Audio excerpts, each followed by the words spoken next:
Los invito a ponerse de pie. Vamos a abrir nuestra Biblia en Apocalipsis. Se chularon, ¿verdad? Vamos a abrir nuestra Biblia en Mateo 1, en el 21. Y dice de esta manera: y dará a luz un hijo y llamará su nombre Jesús, porque él salvará a su pueblo de sus pecados. Oremos. Gracias, Señor, te damos por este día, Señor, por permitirnos reunirnos, Señor, este día aquí para poder escudriñar tus palabras, Señor, para poder venir a alabarte, para poder bendecir tu nombre, Señor. Te doy gracias por darme la oportunidad, Señor, de presentar tu palabra a mis hermanos.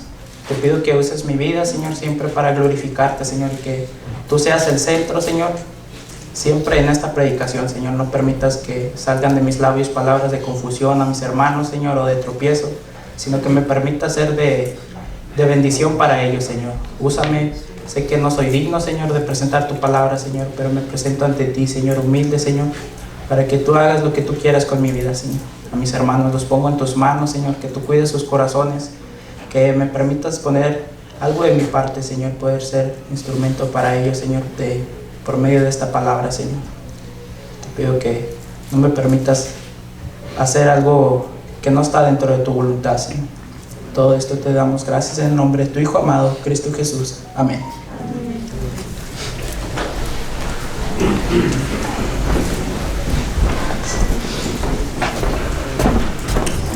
Como nos estaba comentando el hermano Milka, que esta es la Semana Santa. Conocemos que esta, en muchas religiones, en muchas otras diferentes denominaciones, esta semana la toman como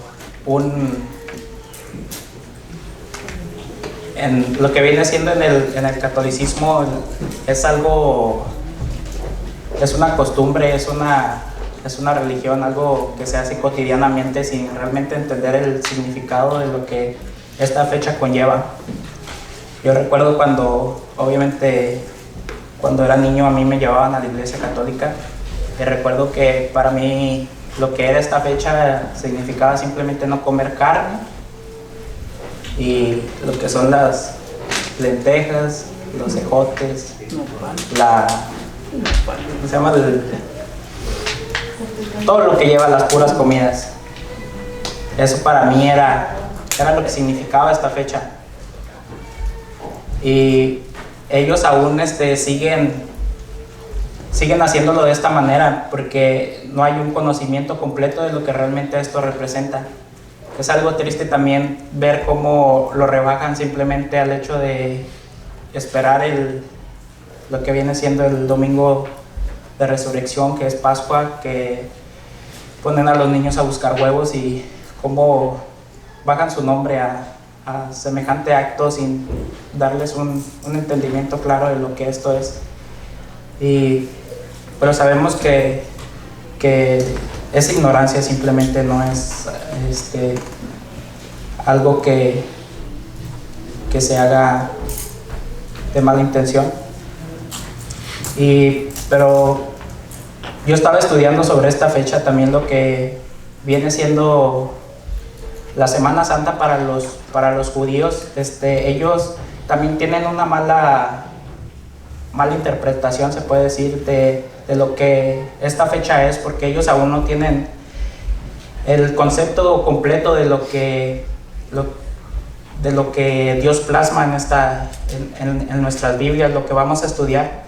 Y ellos aún siguen esperando el Mesías, esperando un Salvador. Aunque ellos ya no presentan sacrificios, ellos aún siguen esperando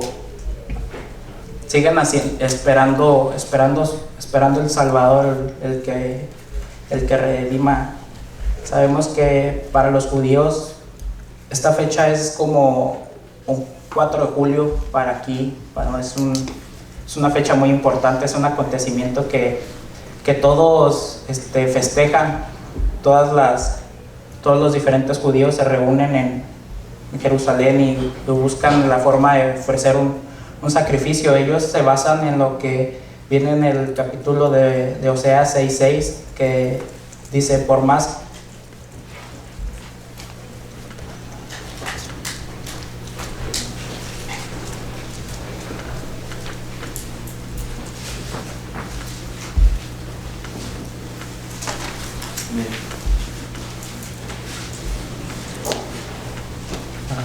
No se mueve.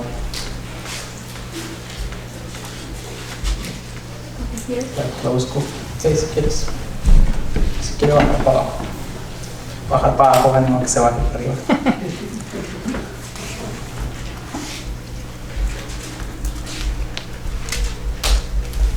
Como les decía, ellos basan lo que ellos ofrecen ahora, ellos ya no hacen un sacrificio de sangre, pero ellos buscan la forma de agradar a Dios y de poder tener una redención de sus pecados, aún mediante sus obras y todo lo que ellos buscan tener un alivio ante sus pecados, porque ellos presentaban un sacrificio en el templo para poder para cubrir sus pecados, no para limpiar sus pecados. Simplemente este sacrificio sabemos que simplemente cubría el pecado, no lo quitaba, no lo erradicaba. Y les digo esto, ellos se basan en Osías 6:6, que dice: porque más me deleito en la lealtad que en el sacrificio, y más en el conocimiento de Dios que en sus holocaustos. Entonces ellos usan este versículo para ellos hacer buenas obras y simplemente oración, sin ellos saber que ya realmente ya Jesús vino y cubrió y erradicó lo que viene siendo el pecado de nosotros. Sabemos que Pascua tiene como significado lo que se dice pasaj, que es pasar, saltar, brincar. Sabemos que esto viene de cuando el pueblo estaba estaba esclavizado por Egipto, y ellos, cuando Moisés buscaba sacarlos de ahí, cuando iba con el faraón, Dios le mandó que iba a matar a todos los hijos, todos los primogénitos de aquel lugar, y que tenían que hacer un sacrificio y poner la sangre en el dintel de las puertas, para cuando pasara el ángel de la muerte, cuando él viera esta sangre, pasara de alto, no entrara en esa casa. Entonces esto se les dijo a los judíos para que lo hicieran, para que no hubiera muerte dentro de sus hogares.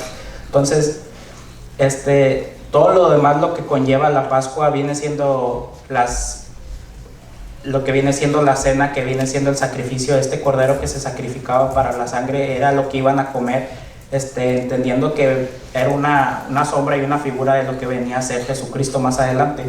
Y tenía que ser con las plantas amargas, con todo esto, porque esto les iba a ayudar a recordar cada vez lo que cómo ellos estaban esclavizados. Esto iba a ser una forma de recordar las lágrimas que ellos vivieron y todo el tiempo que estuvieron esclavizados por los egipcios.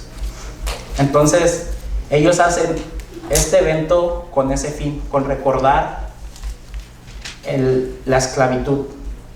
Pero nosotros ahora, con entendimiento, nosotros entramos a estas fechas con una perspectiva diferente, porque nosotros ahora entendemos que en esta fecha nosotros festejamos la muerte y resurrección de Cristo. Nosotros no festejamos el haber sido liberados de Egipto, que viene en lo que viene el contexto completo de lo que Dios ha hecho en nuestras vidas, viene implícito. Pero más que nada, nosotros esta fecha lo que hacemos el recordatorio es cómo Jesús fue fiel en todo momento para poder llegar hasta el pie de la cruz y poder llevar esa cruz por nosotros y morir y resucitar al tercer día, que es lo más importante, porque sabemos que si Él no hubiera resucitado, nuestra predicación sería en vano, pero predicamos a un Dios que resucitó. Entonces aquí es donde vamos a comenzar, donde nos vamos a centrar en lo que realmente es estas fechas, y sobre todo lo que es el domingo de hoy, cuando Jesús hace su entrada triunfal en Jerusalén. Este evento era muy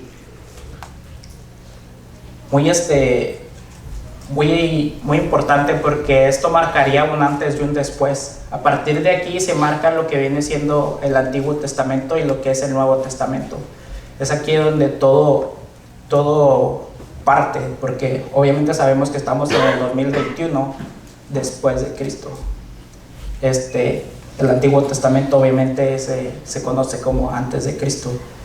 Y esto era algo tan importante que los 4 evangelios, lo que viene siendo Marcos, Mateo, Lucas y Juan, se encargaron de que cuando ellos escribieron estos evangelios quedara plasmado este evento, porque cada uno de ellos relatan diferentes historias y diferentes acontecimientos que vienen en la Biblia, que durante el ministerio de Jesús él hacía milagros, sanidades, todo tipo de cosas, pero varían, unos lo cuentan, otros no, es diferente, pero este evento en sí, lo que viene siendo la entrada triunfal en Jerusalén, los 4 evangelios lo marcaron y ellos entendían la importancia de lo que esto iba a ser.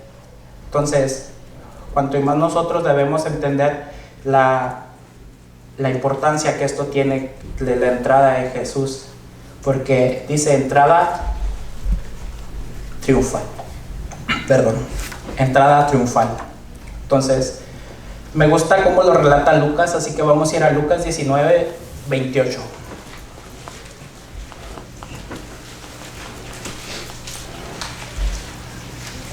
Dice de esta manera: dicho esto, iba adelante subiendo a Jerusalén, y aconteció que llegando cerca del Betfagé y Betania, al monte que se llama de los Olivos, envió 2 de sus discípulos, diciendo: id a la aldea de enfrente, y al entrar en ella hallarás un pollino atado, en el cual ningún hombre ha montado jamás.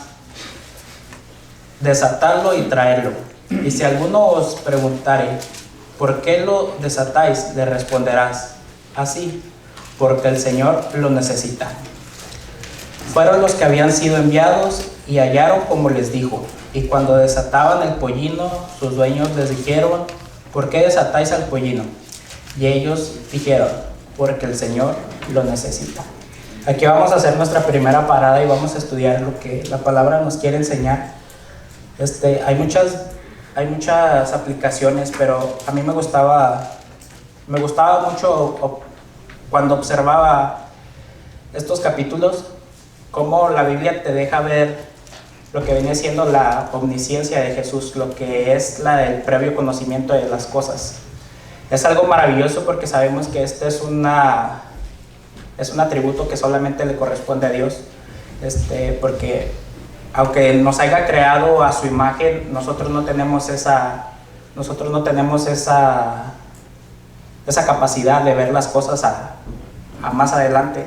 Nosotros estamos atados a lo que vemos y a lo que podemos percibir día con día.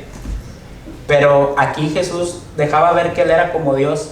Él enseñaba uno de sus atributos como Dios, que era la omnisciencia, y Él podía saber que iba a estar un burrito ahí donde Él iba a mandar a sus discípulos. Él conocía que iba a estar ahí. Pero lo más sorprendente es que no solamente conocía que iba a estar algo físicamente ahí, sino que conocía el corazón de estas personas que vivían ahí. Porque si leímos detenidamente, cuando Jesús manda a sus discípulos, les dice,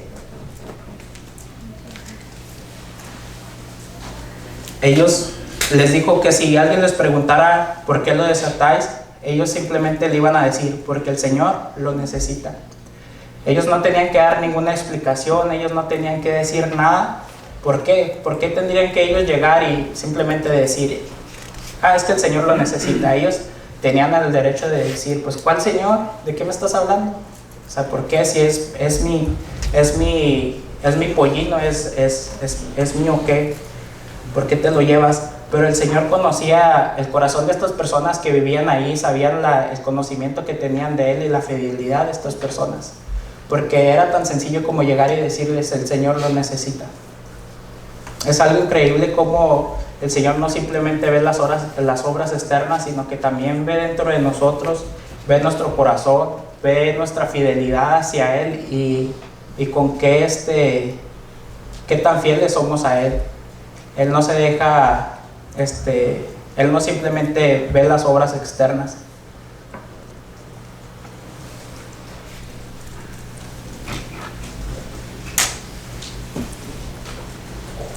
Entonces, aquí lo primero que el Señor me confrontaba, porque obviamente sabemos que primeramente la predicación es para el predicador y después para poderla venir a exponer, tiene uno que ponerse en este lugar primero antes de poderla enseñar. El Señor me confrontaba y me decía, si Dios necesitara algo de ti, ¿se sentiría tan confiado de pedírtelo? Si el Señor necesitara algo de nosotros, ¿lo soltaríamos? ¿El Señor se sentiría tan seguro para podernos pedir algo? Esto,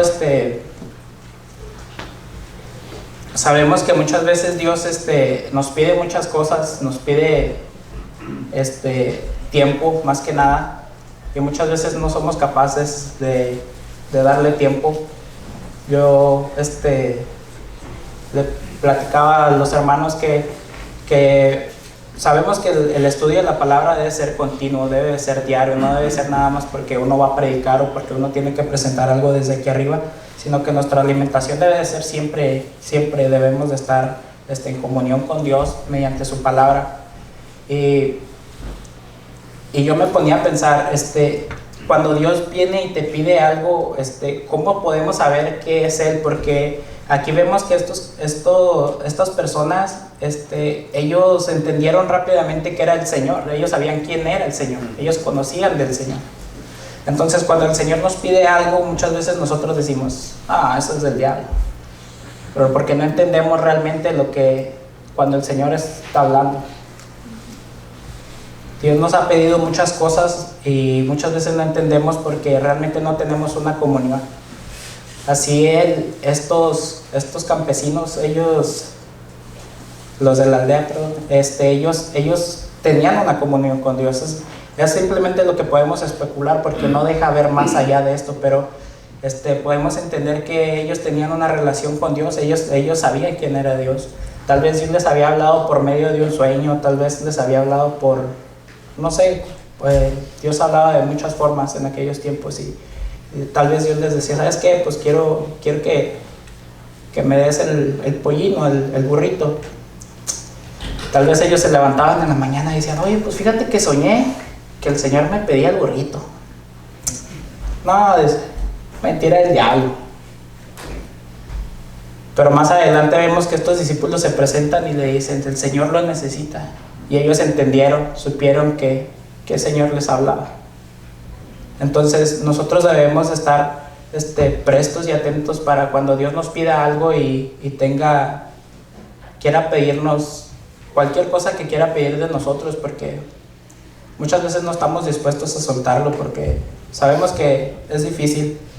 Pero algo más sorprendente y algo maravilloso que de este acontecimiento es que este acontecimiento venía plasmado en lo que venía siendo en el Antiguo Testamento muchísimos años más antes de que Jesús naciera.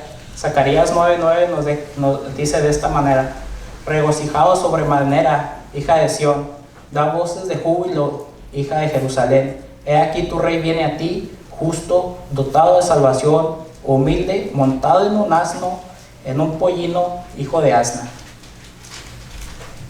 Se fija cómo muchísimo antes de que siquiera Jesús viniera al mundo, esto ya venía plasmado. Entonces eso nos deja ver de la omnisciencia y del previo conocimiento de Dios, porque esto se tenía que cumplir al pie de la letra, porque ya venía plasmado en lo que venía haciendo en el Antiguo Testamento por lo que vienen siendo los profetas de aquellos tiempos.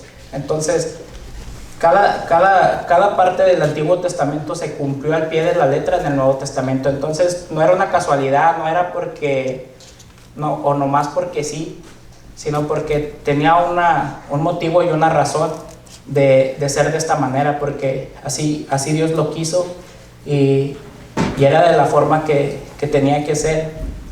Más adelante Lucas sigue diciendo de esta manera: y lo trajeron a Jesús,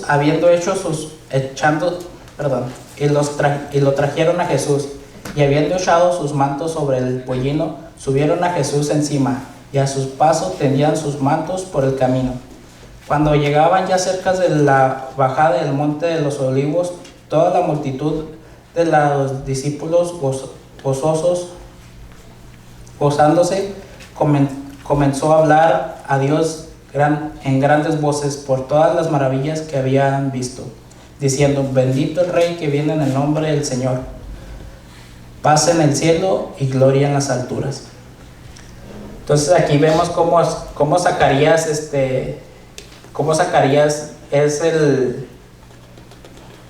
es un reflejo de lo que venía siendo la entrada triunfal de Jesús en el Nuevo Testamento. Entonces se tenía que cumplir de esta manera por los significados que esto tenía.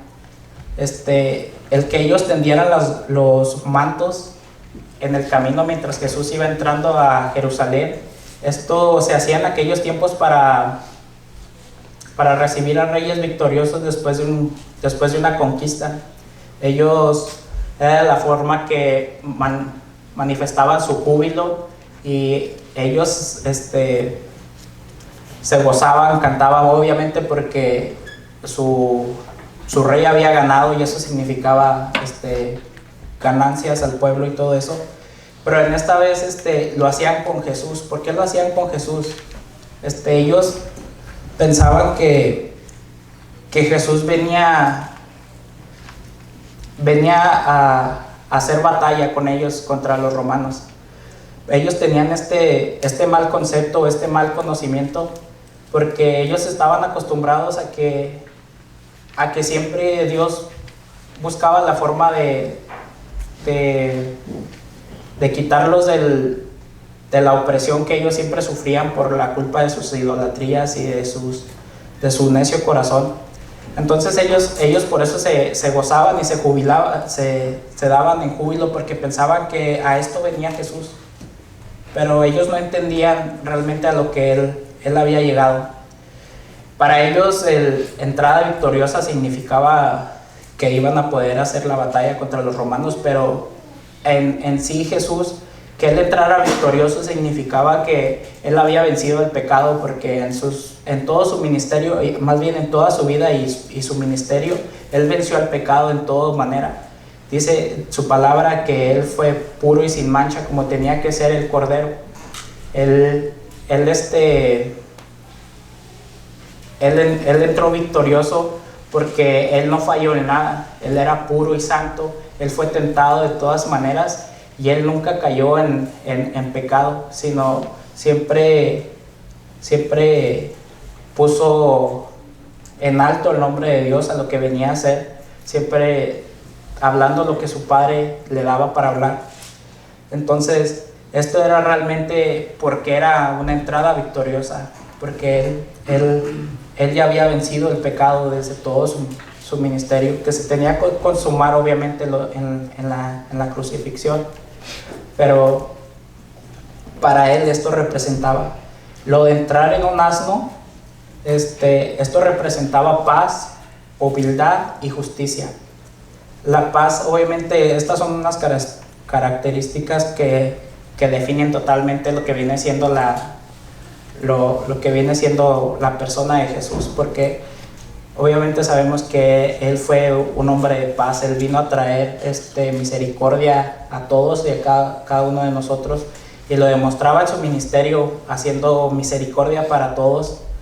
Él el burrito representaba también la humildad que él enseñó a todos. Más adelante en el Evangelio nos deja ver cómo Él lavó los pies de sus discípulos, a pesar de que Él era Dios. Dice la palabra que Él se despojó a sí mismo siendo como Dios, y se humilló a sí mismo, a pesar de que Él tenía todas las virtudes y Él no tenía la necesidad de hacer estas cosas. Él nos enseñó la humildad. Él nos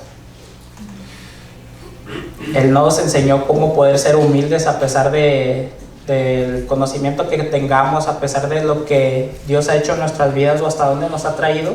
Él nos enseñó con su palabra y con ejemplo cómo ser humildes. La justicia, el asno representaba justicia, porque en los libros de Jueces nos dejaba ver cómo los que sojuzgaban las tribus en aquellos tiempos siempre andaban montados en asnos. Nos deja ver todos aquellos jueces que siempre andaban montados en asno. Entonces esto simplemente era una forma, como les digo, esto simplemente venía a cumplir lo que las obras y figuras que dejaba el Antiguo Testamento. Mateo 21 lo relata de esta manera: la mayoría de la multitud tenían sus mantos en el camino, otros cortaban ramas de los árboles y las tendían por el camino. Y la multitud que iba delante de él y la que iba detrás gritaban, diciendo: Hosana al Hijo de David, bendito el que viene en el nombre del Señor, Hosana en las alturas. Cuando él entró en Jerusalén, toda la ciudad se agitó y decía: ¿quién es este? Y la multitud contestaba: este es el profeta Jesús de Nazaret de Galilea. En este otro evangelio nos da otros puntos importantes y otra perspectiva de poder ver este evento. Y uno de los que quiero destacar es cómo había personas que no conocían quién era Jesús, a pesar de todas las maravillas y de sus 3 años y medio de ministerio. Él había hecho muchas señales y muchas formas que revelaban quién era, porque sabemos que el pueblo de Jerusalén se daba por muy religioso y se daba por muy conocedor de la palabra, y ellos no miraban delante de sus ojos cumpliéndose la palabra, todo lo que era el Antiguo Testamento, todo lo que ellos siempre estudiaban, siempre se la pasaban leyendo en lo que ellos basaban su fe, su religiosidad. Y ellos no podían ver esto, ellos no veían a Isaías 53 cumpliéndose delante de sus ojos. Y es algo increíble cómo no lo podían ver. Y otra de las cosas también es de que lo tenían como un profeta. Él no lo tenían como el Mesías, no lo tenían como el Redentor, como el Salvador. Era un simple profeta.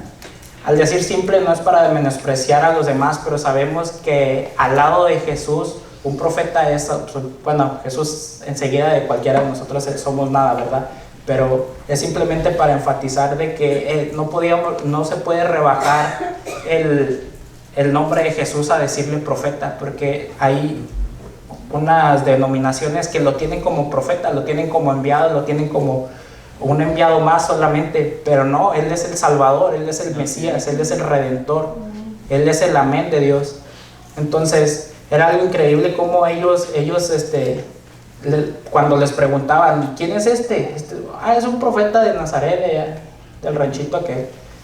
Y no era así. Era realmente el Salvador. Y es algo triste como ellos no podían mirar esto, porque yo entendía como Mesías, porque, por ejemplo, Moisés en aquel entonces, él fue usado por Dios para liberar al pueblo de Israel de la esclavitud de Egipto. Entonces esto era lo que ellos estaban esperando otra vez. Estaban esperando un profeta como Moisés que los liberara del yugo romano, de la opresión, del castigo, de todas estas cosas que los romanos tenían oprimido al pueblo de Dios. Entonces por eso ellos querían un profeta. Dijeron: no, pues Dios nos va a mandar a otro que nos saque de aquí. Y cuando vieron a Jesús que hacía todos estos milagros y todos estos acontecimientos, ellos pensaban que esto iba a ser de la misma manera. Así como si leemos el Antiguo Testamento nos podemos dar cuenta que al pueblo los salvaron 1001 vez de manos de diferentes diferentes pueblos que los oprimían. Y entonces ellos ya estaban tan acostumbrados a esto de que cuando ellos empezaban con su idolatría, cuando ellos empezaban con sus cosas, cuando se apartaban de Dios, siempre venía la opresión sobre ellos. Entonces ya después empezaban a acordarse y a clamar a Dios ya cuando tenían el agua hasta el cuello, y entonces sí clamaban por un Salvador. simplemente hasta cuando ya estaban hartos. Y por eso lo tenían como profeta, porque decían, este nos va a sacar igual que Moisés, este nos va a ayudar a hacerle la guerra, este nos va a ayudar a que estos ya no nos dejen de molestar. Ellos se sentían dignos de ser salvos, ellos sabían que eran el pueblo de Dios, ellos tenían este conocimiento, entonces ellos se sentían dignos, ellos siempre esperaron simplemente a que llegara otro que se levantara para poder hacer la guerra contra los demás. Ellos no querían ser salvos, ellos simplemente querían un guerrero en un caballo blanco que hiciera la guerra contra los romanos. Pero ellos no entendían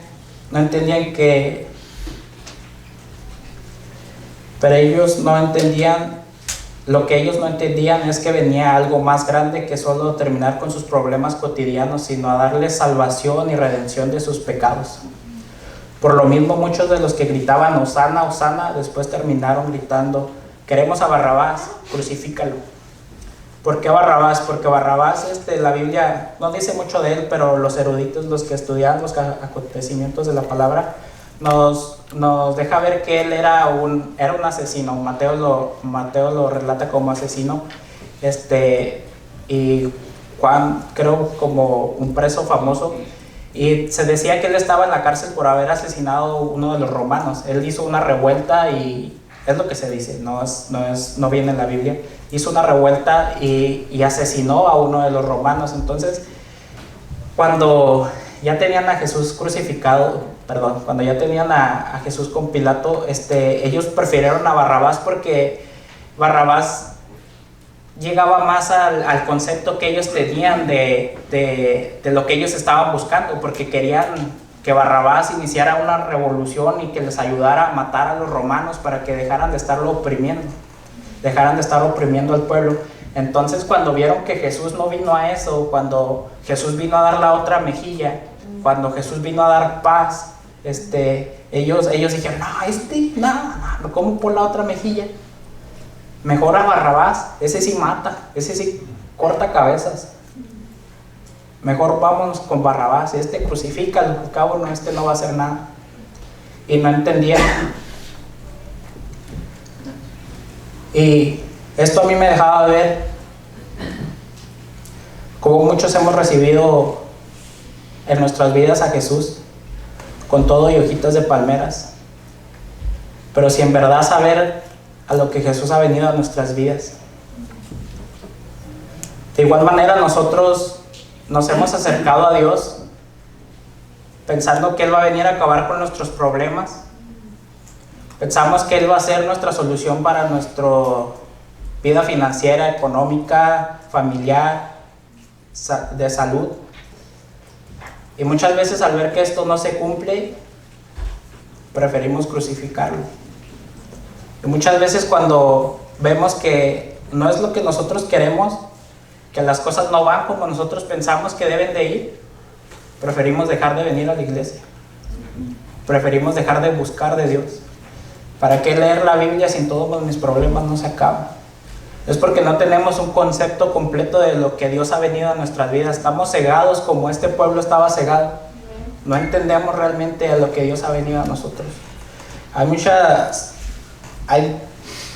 Se denominan cristianos, pero sabemos que no predican la sana doctrina, y ellos piensan que Jesús ha venido a sus vidas a esto, a darles riquezas, a terminar con sus problemas, a que todo vaya bien, al pare de sufrir.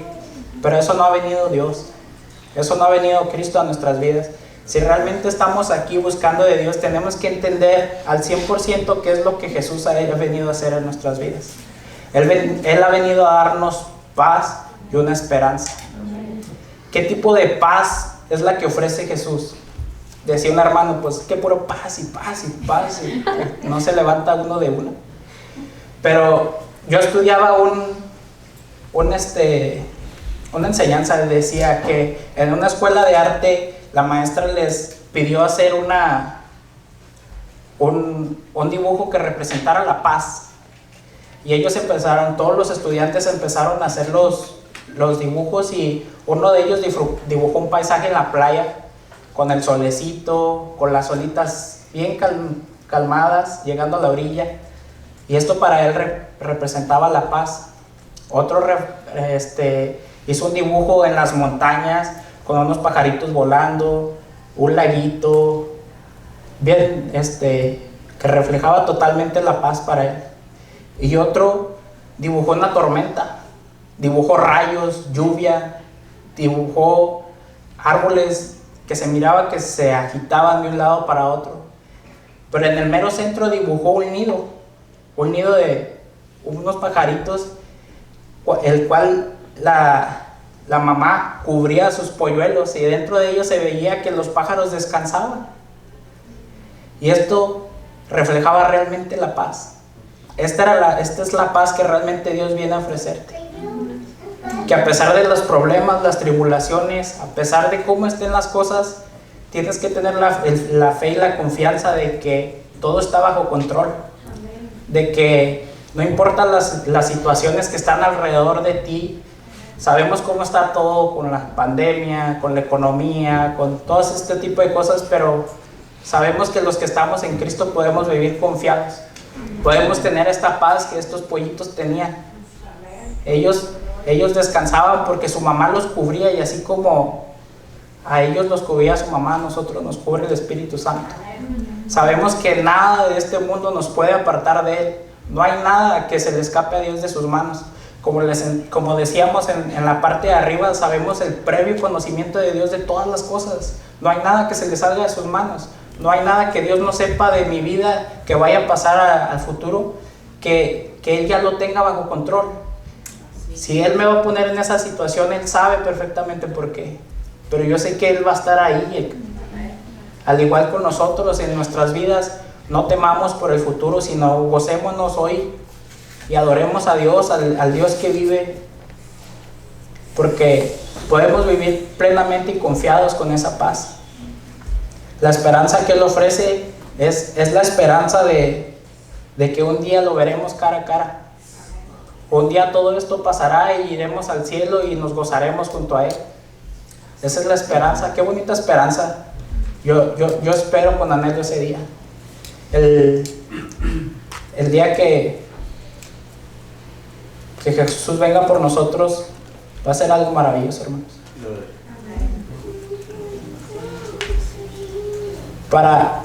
Y no solamente, también hay algo más para lo que Jesús ha venido. Nos ha venido a entregar su palabra. Y nos ha venido a pedir que hagamos la gran comisión y esparzamos las buenas nuevas de salvación. A esto también ha venido Jesús, porque Él les enseñaba a sus discípulos en todo su ministerio. Él les enseñó cómo predicar la palabra, tanto como con hechos, como con la palabra misma, enseñando desde el Antiguo Testamento. Entonces, nosotros debemos también aprender a predicar su palabra, a entender que también a esto ha venido. No simplemente ha venido a que estemos bien, a que estemos cómodos y que estemos aguantando la silla. También tenemos algo que hacer, que no somos dignos de hacerlo, pero Dios nos demanda que lo hagamos. Más adelante Lucas, el 39, sigue diciendo: entonces algunos de los fariseos de entre la multitud le dijeron: Maestro, reprende a tus discípulos. Él respondió, os digo que si estos callaran, las piedras clamarán. Es algo, como les decía, es algo increíble cómo estos fariseos eran religiosos, estudiosos de la ley, y esto se sabía en el Antiguo Testamento a ciegas. Ellos no necesitaban leerlo, lo tenían muy estudiado, y ellos no podían ver cómo Zacarías 9:9 se estaba cumpliendo delante de ellos, sino simplemente se enfocaban más en tener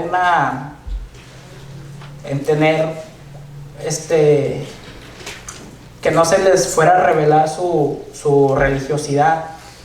Y ellos tenían miedo de que el pueblo se les levantara en contra. Entonces por eso ellos le decían que callaran a su multitud.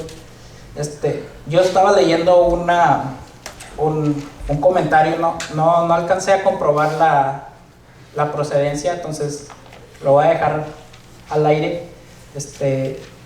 Se decía este comentario que en el Antiguo Testamento el sacerdote del templo iba a Belén a recoger un sacrificio, y cuando él regresaba a Jerusalén con el sacrificio, el pueblo lo miraba y empezaban a gritar este tipo de cosas, que era: bendito el que viene en el nombre del Señor. Y daban voces de júbilo porque sabían que el sacerdote traía un cordero que iba a cubrir los pecados del pueblo. Entonces, cuando los fariseos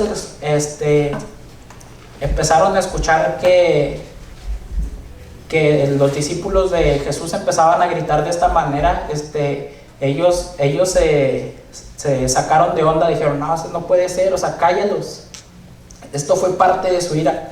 Le digo, yo no pude comprobar la procedencia porque se me perdió lo que estaba leyendo, pero para mí tiene algo de sentido, como ellos eran parte de su enojo, aparte de que Jesús ya los había confrontado varias veces, y por eso lo querían matar.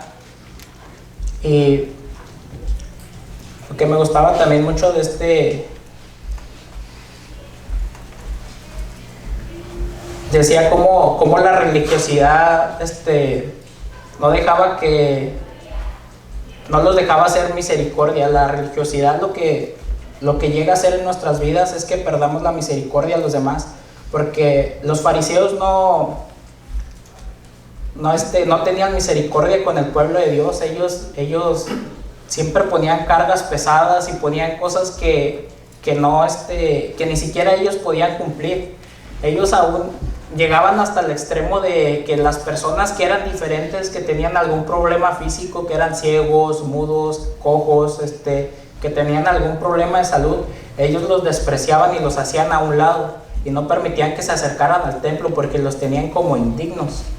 Entonces eso no dejaba ver la misericordia, no daba lugar a la misericordia. Y muchas veces nosotros también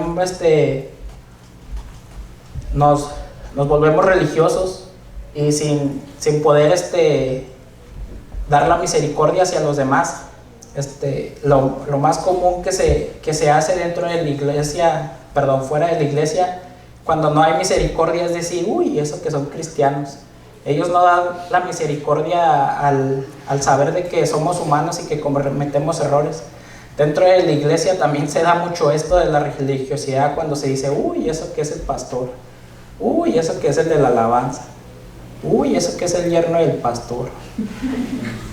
Entonces esto demuestra una religiosidad, porque no da misericordia, porque así como estos fariseos no daban misericordia, simplemente a pesar de que el pueblo estaba oprimido por los romanos, todavía estaban oprimidos por los fariseos, porque no tenían misericordia de ellos, los despreciaban, los ponían de lado. Y la religiosidad lo único que viene a hacer es que perdamos la misericordia hacia los demás. Tenemos que entender de que aquí nadie es perfecto, de que todos nos equivocamos y nunca vamos a alcanzar la perfección hasta que Jesús venga con nosotros. Obviamente esto tiene que ir en un proceso, tiene que ir disminuyendo. Hay algo que se ha vuelto muy común en los cristianos, es de que es que estoy en un proceso, pero si entendemos realmente lo que es un proceso, es algo cambiante, es algo que va para adelante, no es algo que está estancado, es algo que va a un crecimiento, es un proceso. Entonces es de gloria en gloria. Si lo que antes hacía ahora ya no lo hago, y en lo que hoy me equivoqué mañana no, porque nosotros no practicamos el pecado. Malo cuando practica uno el pecado, que está uno a dale y dale con lo mismo. Entonces ahí ya no estás en un proceso, estás estancado, que es diferente.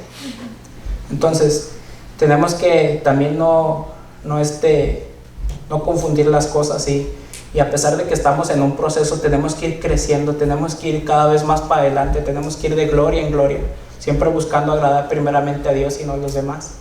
Y busquemos la forma de no ser como estos religiosos que no tenían misericordia, y cuando alguien falle no seamos como ellos, que al ver a alguien diferente lo despreciaban y lo hacían a un lado, sino busquemos la forma de animarlo y de entender que algún día nosotros también vamos a fallar, porque ellos se sentían perfectos, ellos se sentían que ellos no fallaban, pero sin embargo sabemos que el único perfecto fue Jesucristo. En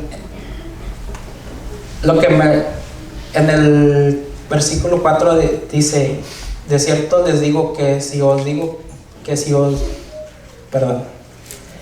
Él respondió, les dijo: os digo que si estos cayeren, las piedras clamarán. Esto me dejaba ver cómo la insuficiencia que tenemos nosotros, porque esto lo está diciendo Jesús, de que las piedras hablarán. Entonces realmente nosotros no somos ni siquiera necesarios para clamar y glorificar el nombre de Dios, porque esto es lo que estaban haciendo los discípulos cuando Jesús iba entrando. Ellos clamaban a grandes voces. Entonces dijo: no, pues todos, si se callan, las piedras van a hablar. Entonces Jesús no necesitaba que los discípulos clamaran a grandes voces. Esto era una oportunidad. Y esto es muchas veces lo que no entendemos nosotros, de que cuando el hermano nos dice que alcemos nuestras voces, que alcemos nuestras manos, mis hermanos, créame que Dios no deja de ser Dios si usted le canta o no. Esto es una oportunidad para usted. Si Dios nos ha dado la bendición de poder cantar, de poder hablar, de poder aplaudir, ¿por qué no ofrecérselo a Dios? Porque, mire mi hermano, si usted no le alaba, las piedras le alaban, y si no le alaban las vacas. Nosotros somos indignos de presentarle alabanza, somos indignos de presentarles un sacrificio a Él, porque Él es todopoderoso, Él no nos necesita. Él si necesitara algo dejaría de ser Dios. Él es pleno, Él es plenitud. Entonces, el que nosotros nos dé la oportunidad de que podamos cantar, predicar su palabra, ir y evangelizar, deberíamos de sentirnos dignos, no de que sea una obligación y que nos sentamos de que, ay, es que ¿por qué? Y, ay, ¿por qué yo? No, hermano, siéntase digno, porque mire, Dios no lo necesita, no me necesita a mí, no necesita al pastor. Hermano, sí, Él puede usar cualquier cosa para predicar su alabanza. Entonces, ¿qué más hermoso que Dios nos dé esa oportunidad de poderle alabar y poder compartirle su palabra? Más adelante, en el 41 dice: y cuando llegó cerca de la ciudad, al verla, lloró sobre ella, diciendo: oh, si también tú conocieses a lo menos tu día, lo que es para tu paz, mas ahora está cubierto de tus ojos, porque vendrán días sobre ti cuando tus enemigos te rodearán con vallado y te sitiarán, y por todas partes te acecharán y te derribarán a tierra y a tus hijos dentro de ti, y no dejarán en ti piedra sobre piedra, porque por cuanto no conociste el tiempo de tu visitación.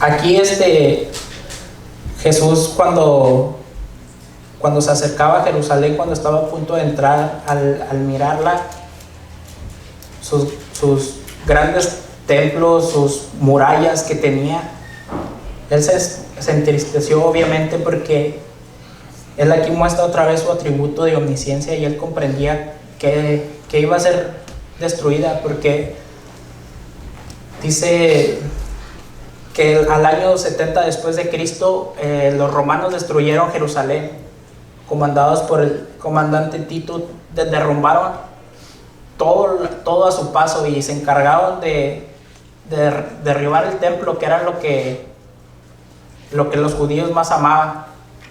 Y Jesús tenía el previo conocimiento sobre estas cosas, y Él se entristeció porque Él miraba, Él sabía de la ceguera que había en su pueblo.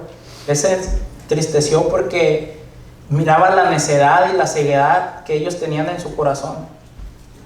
Es algo triste cómo se llegó a este punto, porque fue parte de su idolatría y de su blasfemia hacia Dios lo que los llevó a este punto, a llegar a estar ciegos totalmente, para que no pudieran mirar lo que estaba delante de ellos. Dice, en este versículo dice, mas está encubierto de tus ojos. Entonces Jesús aquí nos deja ver de que tenían un velo delante de ellos, que ellos aunque veían no podían ver. Isaías 9-10 dice, era Dios hablando al profeta Isaías, dejando ver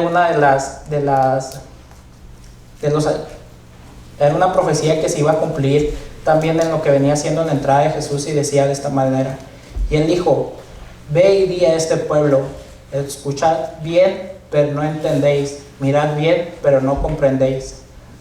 Haz sensible el corazón de este pueblo, haz insensible el corazón de este pueblo, endurece sus oídos y nubla sus ojos, no sea que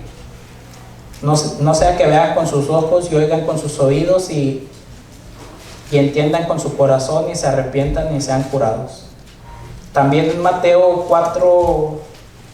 4:11-12 también sus discípulos le preguntaban que por qué las parábolas, y Jesús les explicaba por qué, y les decía, a vosotros os ha sido dada el misterio del reino de Dios, pero los que están afuera reciben todo en parábolas, para que viendo vean pero no perciban, y oyendo oigan pero no entiendan, no sea que se conviertan y sean perdonados.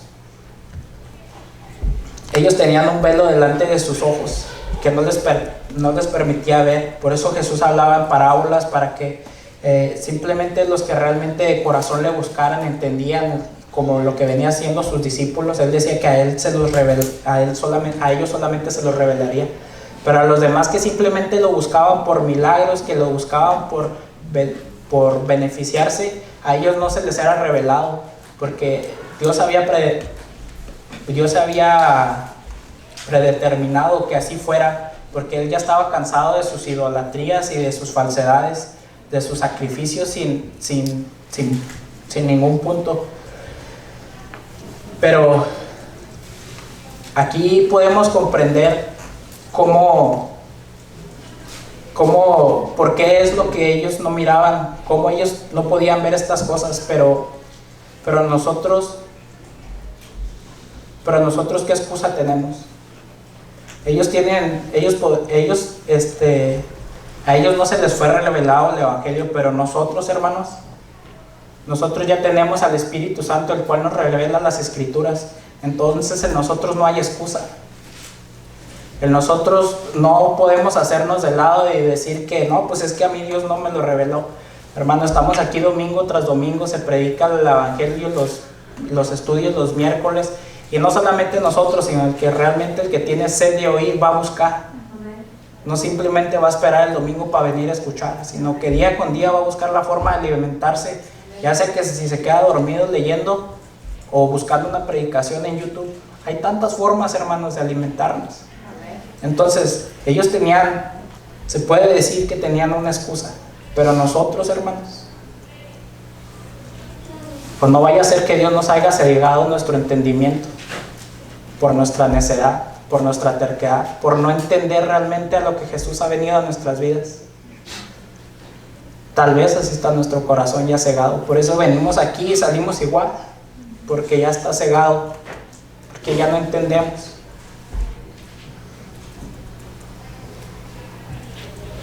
Ahora sí, Apocalipsis 11, 19-11, dice de esta manera: y vi el cielo abierto, y aquí un caballo blanco. El que lo montaba se llamaba Fiel y Verdadero, y con justicia juzgó, hizo guerra. Que hacía la guerra, perdón. Mis hermanos,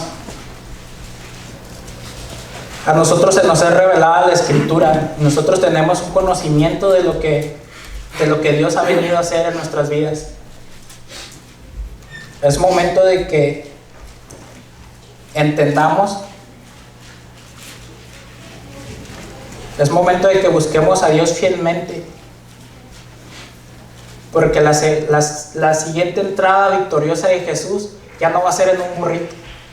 Ahora sí va a ser en un caballo de guerra. Él va a venir a buscar a sus santos, aquellos que se mantengan fielmente hasta el final. Aquí ya no va a haber excusas. Aquí ya no va a haber arrepentimiento. Es ahora o nunca. Yo creo que la palabra se ha hablado y es necesario que tomemos cartas en el asunto. ¿Entenderá la mayoría cuando el Salvador haga su entrada triunfal en la segunda venida? ¿Seremos como los que gritaban Hosana y al no recibir lo que buscaban lo crucificaremos? ¿O cuando venga Jesús iremos a ser como los religiosos, que estaremos cegados de tanta palabra que no haremos misericordia para los demás? O cuando venga Jesús nos va a encontrar como los de la aldea aquella, que Él simplemente le bastó una palabra para que ellos entendieran quién era el Señor.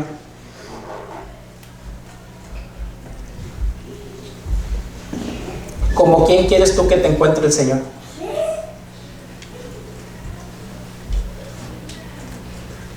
Esto no es una predicación de condenación, sino de confrontación, para que si vemos nuestros pasos en alguno de estos personajes que nos deja ver la Biblia, los corrijamos y busquemos de Dios. Estamos a tiempo, mis hermanos. Por eso dice la palabra de Dios que sus misericordias se renuevan día con día. Y hoy es el día de la misericordia, mis hermanos. Hoy empieza la Semana Santa. Es necesario que busquemos a Dios, no solamente esta semana, sino siempre, como dice el hermano. Pero realmente deberíamos hacer un enfoque en esta semana y recapacitemos realmente a lo que Dios ha venido a nuestras vidas y cómo Dios ha venido a sufrir, a pesar de que en Él no era necesario que viniera a morir. Pero Él quiso, por amor a ustedes y por amor a mí. Él decidió obedecer al Padre hasta la muerte y la muerte de cruz. Así que esta semana, mis hermanos, reflexionemos profundamente en lo que realmente representa esta semana para nosotros, esta Semana Santa. Reflexionemos y entendamos realmente el sacrificio y el vituperio de Jesús en la cruz. Que no fue cualquier cosa, mis hermanos, porque yo estoy seguro que ninguno de nosotros hubiera muerto por que está a su derecha. Pero Él sí. Él murió por justos e injustos. Él murió por su pueblo y también por los gentiles que somos nosotros, los acomedidos, los que no teníamos parte ni suerte, mis hermanos. Nosotros somos los arrimados. Así que con más ganas, mis hermanos, debemos de estar agradecidos porque no teníamos nivel en el entierro.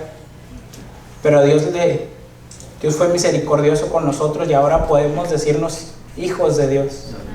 Amén. Así que vamos a orar, se pone de pie.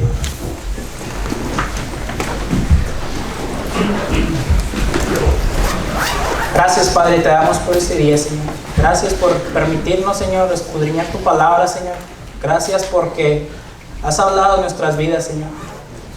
Te pido que nos ayudes, Señor, a guardar estas palabras, Señor, en nuestros corazones, que nos permitas atesorarlas, Señor, que nos permitas buscar dentro de nosotros, Señor, qué es lo que podemos corregir, Señor, qué es lo que debemos cambiar para agradarte cada vez más. Te pedimos perdón, Señor, si hasta este momento no hemos entendido a qué habías venido tú, Señor. Pero hoy, Señor, con un entendimiento pleno, Señor, te pedimos, Señor, que no te apartes de nosotros en ningún momento, Señor, sino que tú mores dentro de nosotros y nos ayudes a cambiar día tras día, Señor. Te doy gracias por la vida de mis hermanos, Señor. Te pido que los ayudes, Señor, a digerir esta palabra, Señor, y que Si hay algo, Señor, que no estuvo correcto, Señor, que les permitas ponerlo de lado, Señor, y enfocarse en lo que realmente tiene validez, Señor, que es tu palabra, Señor. Te damos gracias, Señor, y te pedimos que en esta semana, Señor, nos ayudes a santificarnos, Señor, haciendo un recordatorio, Señor, de tu entrada triunfal, Señor, en Jerusalén, pero sobre todo esa entrada triunfal, Señor, que hiciste en nuestros corazones, Señor.